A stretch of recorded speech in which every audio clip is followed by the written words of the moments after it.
Ashley Tisdale, best known for growing up in the Disney spotlight, published a personal essay on The Cut titled "Breaking Up with My Toxic Mom Group." In the essay, Ashley explains that she made the decision to step away from a close circle of friends after becoming a mother. She does not name anyone directly. Instead, she describes what she says felt like a slow and painful shift in the group dynamic. According to Ashley, the issue was not one argument or a single falling out. She writes about being excluded from side group chats, left out of plans, and realizing she was no longer invited to get-togethers. In some cases, she says she only found out these meetups happened after seeing photos posted online. Ashley describes this experience as feeling juvenile, comparing it to high school-style behavior. At one point, she says she sent a message to the group stating that the situation felt too high school for her. Shortly after that, she chose to remove herself from the group entirely. Once the essay went live, it spread quickly online, with fans debating what happened and why. And that is where the public reaction really began. After the essay was published, the reaction online moved fast. Readers immediately focused on the fact that Ashley did not accuse anyone of a specific act. She did not describe a fight, a confrontation, or a single triggering moment. Instead, she framed the situation as something gradual. Ashley wrote about noticing changes over time, messages slowing down, plans happening without her, and a growing sense that she was no longer part of the inner circle. Many fans pointed out that this kind of exclusion can be hard to explain, but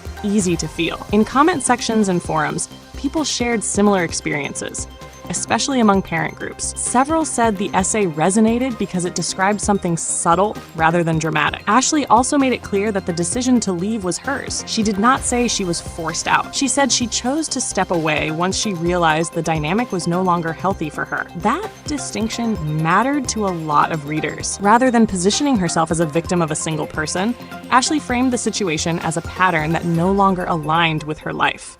And as the conversation grew, attention began shifting away from the essay itself and toward what people could observe publicly. As the discussion continued, fans began looking at what was visible rather than what was implied. People noticed changes on social media that appeared to line up with the timing of the essay. Viewers pointed out that Ashley's Instagram following list had shifted. Some accounts were still followed.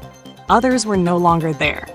There were no announcements, no captions, and no direct explanations, just quiet changes that fans interpreted in different ways. At the same time, Ashley herself did not add anything further. She did not go live. She did not post follow-ups. She did not clarify who the essay was about. That silence became part of the story. Many readers said it felt intentional, as if Ashley wanted the essay to stand on its own without turning it into an ongoing public argument. Others felt the lack of clarification invited speculation, even if that was not her intention. What remained consistent was Ashley's framing. She did not describe anyone as cruel or malicious. She described the environment as one that no longer felt supportive. And that difference shaped how the story was discussed. Rather than focusing on blame, a lot of the conversation turned toward boundaries, adulthood, and how friendships change after becoming parents. And for many people watching, the situation felt uncomfortably familiar. As fans continued digging, attention turned to who Ashley might have been referring to. Ashley never named anyone in the essay. However, fans online began pointing to a well-known group of celebrity moms she had been publicly associated with in recent years.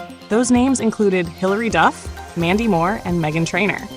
Again, this identification did not come from Ashley herself. It came from fans comparing past photos, public appearances, and social media activity. Shortly after the essay gained traction, a new moment added fuel to the conversation. Hilary Duff's husband, Matthew Coma, shared a spoof magazine-style image on social media. The post included language that critics interpreted as mocking Ashley. The post was later deleted. Matthew Coma did not issue a public explanation for the deletion. Around the same time, Ashley's husband, Christopher French, posted a separate message online. His post referenced not wasting energy on negativity. He did not mention names, and he did not reference the essay directly. Fans quickly connected the timing. Once again, no one involved directly accused anyone else of wrongdoing, but the combination of the essay, the social media changes, and the posts from both husbands pushed the story into a new phase. At that point, what had started as a personal essay had clearly become a public situation. As the situation became more public, fans started revisiting the group's history. Old photos and posts resurfaced, showing Ashley Tisdale, Hilary Duff, Mandy Moore, and Meghan Trainor spending time together over several years. From the outside, the group had been viewed as friendship goals,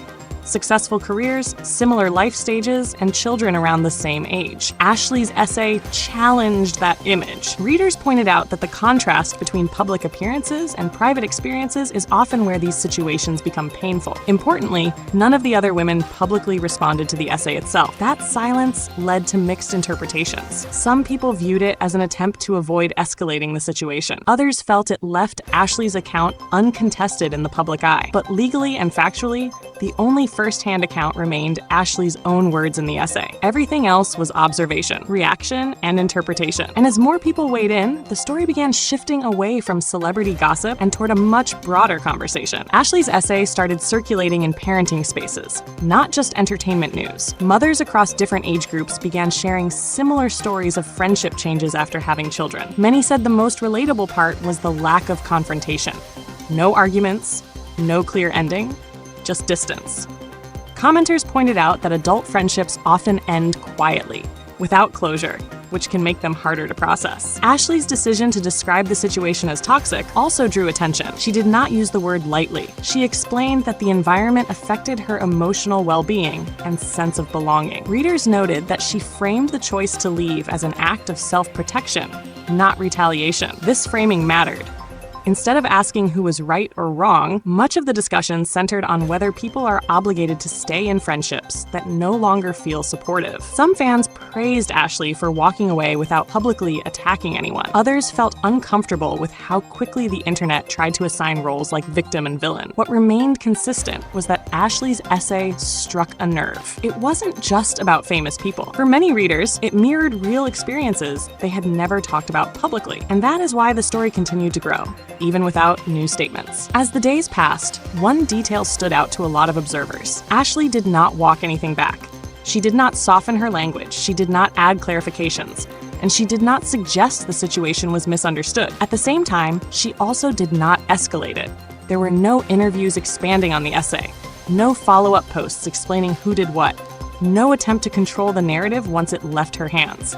That balance is part of why the story stayed in circulation. From a factual standpoint, the only confirmed account remains the essay itself. Everything else exists in the public space as reaction. The other women named by fans have not addressed the essay directly. Their silence has not been explained, and no official statements have been released disputing Ashley's description. Because of that, coverage around the story has stayed careful.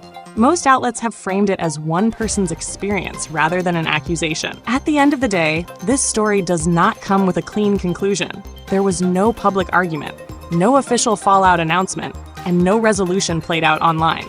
What remains is one person's account of why she chose to walk away from a friendship group that no longer felt healthy for her. Everything else has been reaction, interpretation, and observation.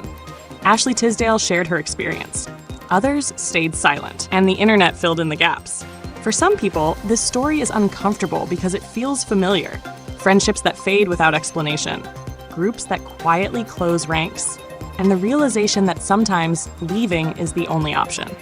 So now we want to hear from you. Do you think situations like this are being overanalyzed, or do subtle forms of exclusion deserve to be taken seriously?